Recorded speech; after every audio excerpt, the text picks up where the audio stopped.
Good morning विद्यार्थी मित्र हो. आज आपण डेव्हलपमेंट इकॉनॉमिक्स या विषयाच्या अभ्यासक्रमावर आधारित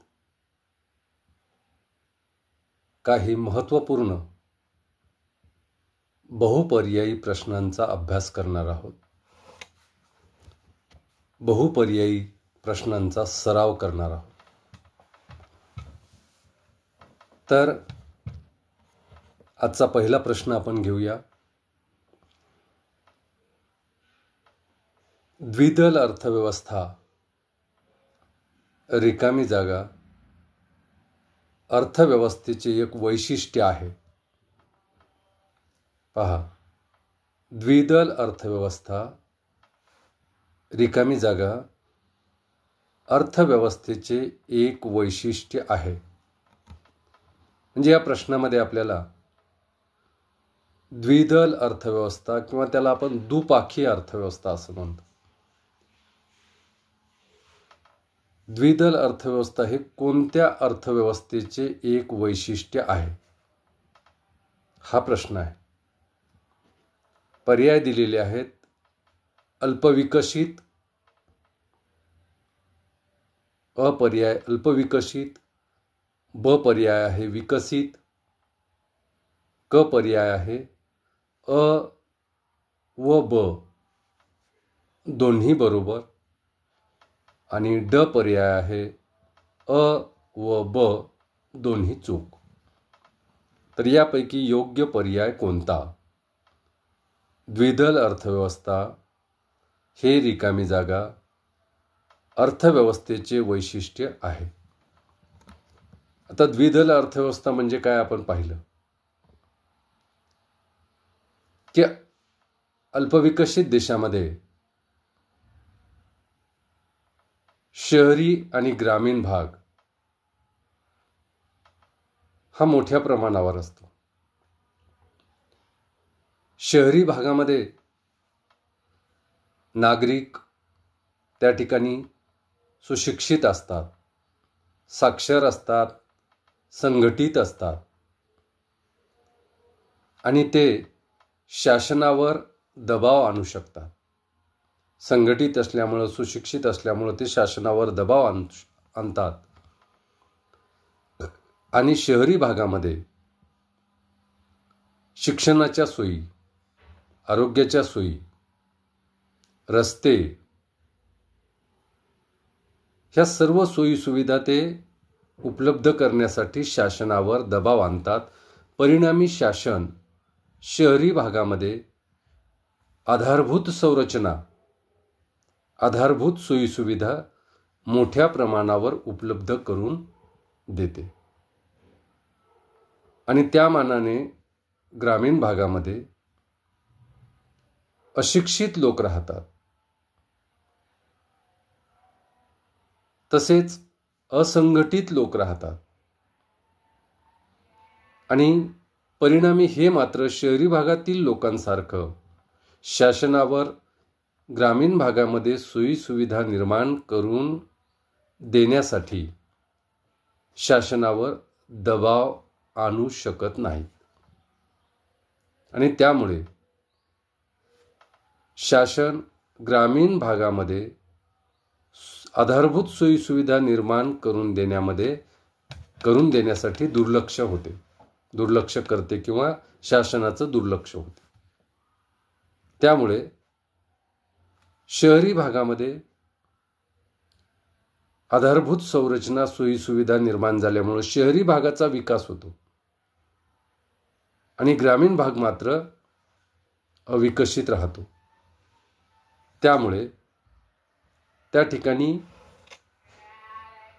शहरी भागाची अर्थव्यवस्था ही विकसित अर्थव्यवस्था आणि ग्रामीण भागाची अर्थव्यवस्था ही मागास अर्थव्यवस्था असं देशामध्ये, अल्पविकसित देशामध्ये चित्र निर्माण होते. आणि त्यामुळे द्विदल अर्थव्यवस्था हे अल्पविकसित अर्थव्यवस्थेचं एक वैशिष्ट्य असते. या ठिकाणी प्रश्न असा होता की द्विदल अर्थव्यवस्था हे रिकामी जागा अर्थव्यवस्थेचे एक वैशिष्ट्य आहे. पर्याय पहिला पर्याय होता अल्पविकसित, ब पर्याय होता विकसित, क पर्याय आहे अ व ब दोन्ही बरोबर आणि ड पर्याय आहे अ व ब दोन्ही चूक. तर पहिला पर्याय अल्पविकसित हा योग्य पर्याय आहे, कारण द्विदल अर्थव्यवस्था हे अल्पविकसित अर्थव्यवस्थेचं एक वैशिष्ट्य आहे. ब पर्याय होता विकसित अर्थव्यवस्था. विकसित अर्थव्यवस्थेमध्ये त्या ठिकाणी द्विदल अर्थव्यवस्था आपल्याला फारशी दिसून येत नाही, म्हणून ब पर्याय अयोग्य आहे. त्यामुळे क पर्याय अ व ब दोन्ही चूक हाही अयोग्य आहे आणि ड पर्याय अ व ब दोन्ही बरोबर हा पर्याय सुद्धा त्या ठिकाणी अयोग्य आहे. म्हणून पर्याय हा योग्य पर्याय आहे. द्विदल अर्थव्यवस्था हे अल्पविकसित अर्थव्यवस्थेचे एक वैशिष्ट्य असते. ओके, पुढचा प्रश्न घेऊया. सीमांत भांडवल उत्पादन गुणोत्तर बरोबर भांडवलातील बदल भागिले डॅश डॅश डॅश म्हणजे रिकामी जागा. तर सीमांत भांडवल उत्पादन गुणोत्तराचं सूत्र आपल्याला पूर्ण करायचं आहे. सीमांत भांडवल उत्पादन गुणोत्तर बरोबर भांडवलातील बदल भागिले रिकामी जागा जी आहे त्यामध्ये आपल्याला पर्याय दिलेले आहेत. अ पर्याय आहे उत्पादनातील बदल, ब पर्याय आहे एकूण उत्पादन, क पर्याय आहे एकूण भांडवल आणि ड पर्याय आहे वरील पैकी नाही. तर सीमांत भांडवल उत्पादन गुणोत्तर याचं सूत्र आपण पाहिलेलं आहे. सीमांत भांडवल उत्पादन गुणोत्तर म्हणजे त्या ठिकाणी भांडवलाचे किती नग गुंतवले असता त्यापासून किती उत्पादन प्राप्त होते याबाबतचं ते गुणोत्तर असते. तर सीमांत भांडवल उत्पादन गुणोत्तर बरोबर आहे भांडवलातील बदल भागिले पर्याय आहे रिकामी जागेमध्ये पर्याय दिलेला आहे उत्पादनातील बदल, ब आहे एकूण उत्पादन, क आहे एकूण भांडवल आणि ड आहे वरील पैकी नाही. तर सीमांत भांडवल उत्पादन गुणोत्तर बरोबर आहे भांडवलातील बदल भागिले उत्पादनातील बदल, कारण भांडवलातील बदलाला उत्पादनातील बदलाने भागले असता सीमांत भांडवल उत्पादन गुणोत्तर मिळते. उत्पादनातील बदलाने भांडवलातील जो बदल झालेला आहे त्याला भाग दिला असता सीमांत भांडवल उत्पादन गुणोत्तर मिळते. म्हणून पर्याय उत्पादनातील बदल हा या ठिकाणी योग्य पर्याय आहे. ब पर्याय होता एकूण उत्पादन, तोही अयोग्य आहे. क पर्याय होता एकूण भांडवल, तोही अयोग्य आहे आणि वरीलपैकी नाही हा ड पर्याय होता, तो सुद्धा अयोग्य आहे. अशा पद्धतीनं सीमांत भांडवल उत्पादन गुणोत्तर बरोबर भांडवलातील बदल भागिले उत्पादनातील बदल हे आहे सीमांत भांडवल उत्पादन गुणोत्तर प्रमाणाचं संपूर्ण सूत्र. ओके, पुढचा प्रश्न घेऊया. नवप्रवर्तनाची संकल्पना कोणी मांडली?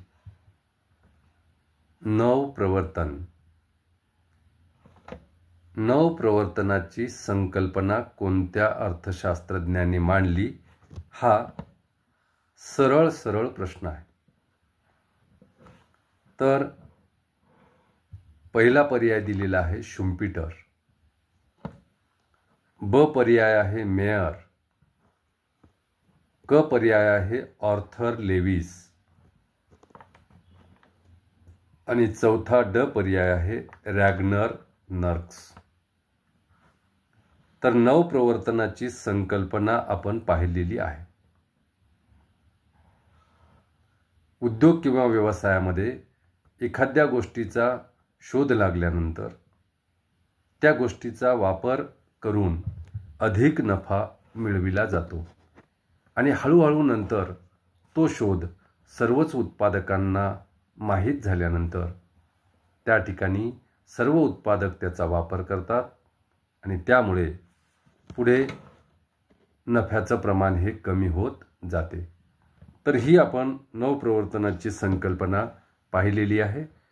तर नवप्रवर्तनाची संकल्पना कोणी मांडली हा आपला प्रश्न आहे.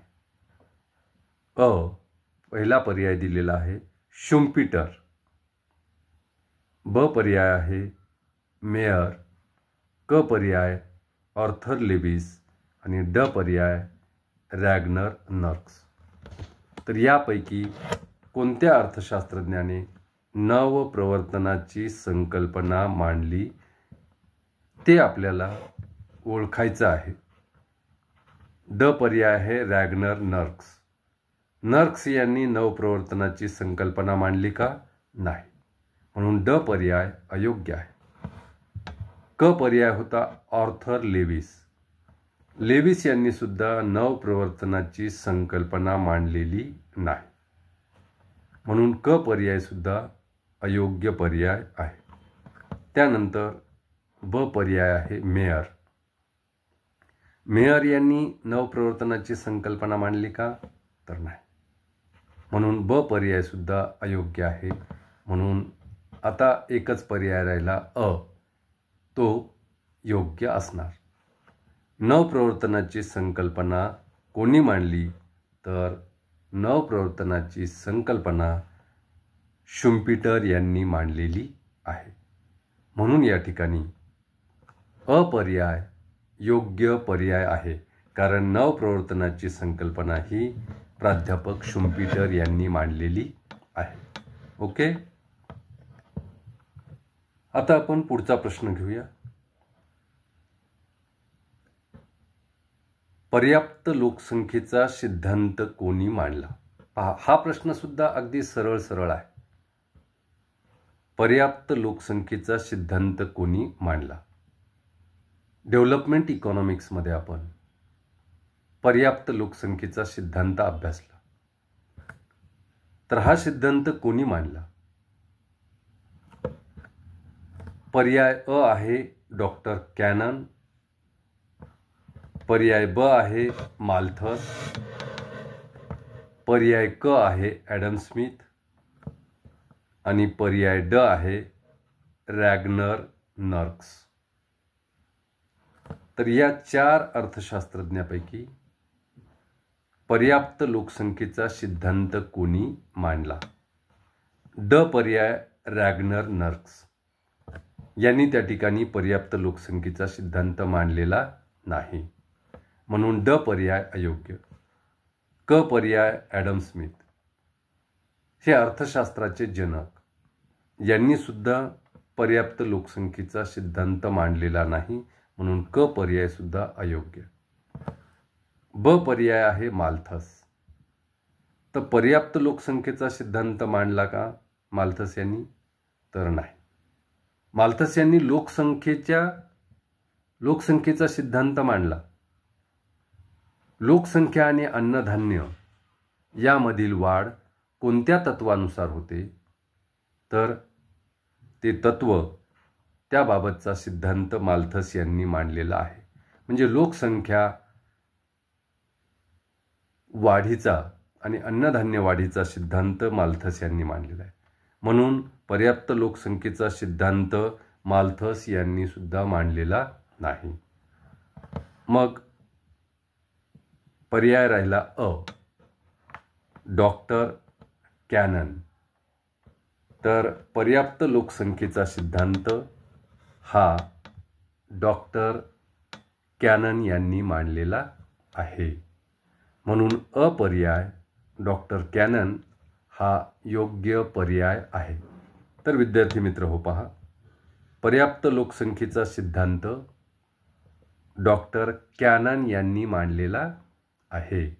म्हणून या प्रश्नाचा योग्य उत्तर, योग्य पर्याय आहे तो म्हणजे डॉक्टर कॅनन. ठीक आहे विद्यार्थी मित्र हो, या ठिकाणी आपण थांबूया. धन्यवाद.